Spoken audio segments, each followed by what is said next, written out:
When an organization node contains lots of folders, projects, and resources, a workforce might need to restrict who has access to what. To help with this task, administrators can use Identity and Access Management, or IAM. With IAM, administrators can apply policies that define who can do what on which resources. The who part of an IAM policy can be a Google account, a Google group, a service account, or a cloud identity domain. A who is also called a principal. Each principal has its own identifier, usually an email address. The can do what part of an IAM policy is defined by a role. An IAM role is a collection of permissions. When you grant a role to a principal, you grant all the permissions that the role contains.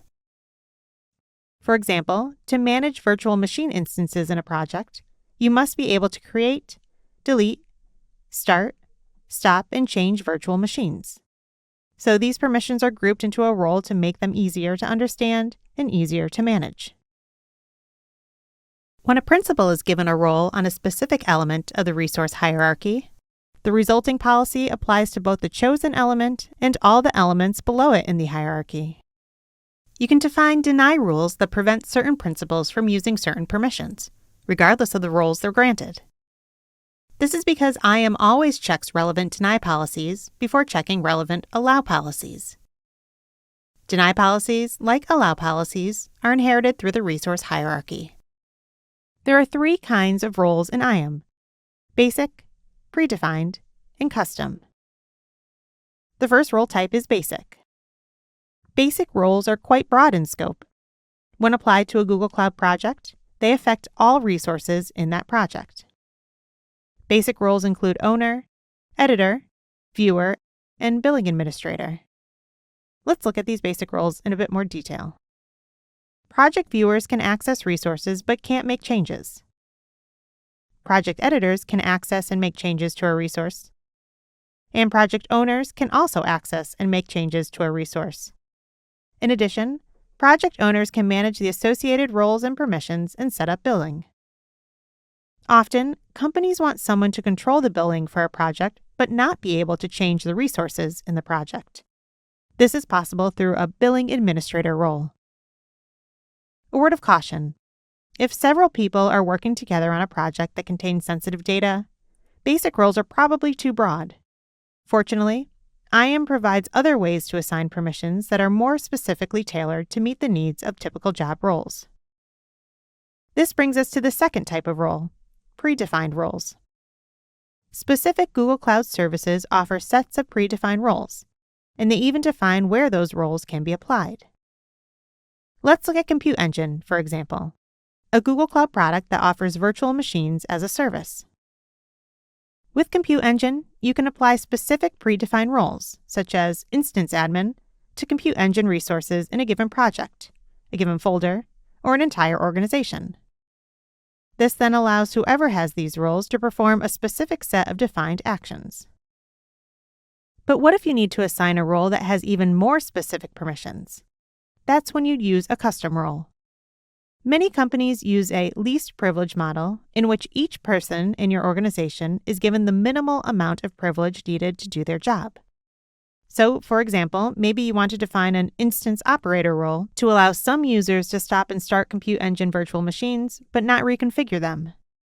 Custom roles will allow you to define these exact permissions. Before you start creating custom roles, please note 2 important details. First, you'll need to manage the permissions that define the custom role you've created. Because of this, some organizations decide they'd rather use the predefined roles. And second, custom roles can only be applied to either the project level or organization level.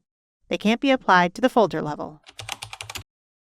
Imagine you have a Compute Engine virtual machine running a program that needs to access other cloud services regularly. Instead of requiring a person to manually grant access each time the program runs, you can give the virtual machine itself the necessary permissions. This is where service accounts come in. Service accounts allow you to assign specific permissions to a virtual machine so it can interact with other cloud services without human intervention.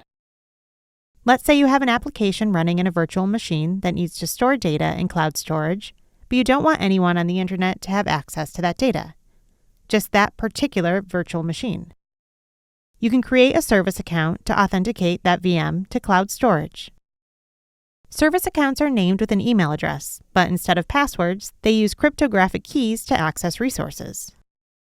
So if a service account has been granted Compute Engine's instance admin role, this would allow an application running in a VM with that service account to create, modify, and delete other VMs. Service accounts do need to be managed. For example, maybe Alice needs to manage which Google accounts can act as service accounts, while Bob just needs to be able to view a list of service accounts. Fortunately, in addition to being an identity, a service account is also a resource, so it can have IAM policies of its own attached to it.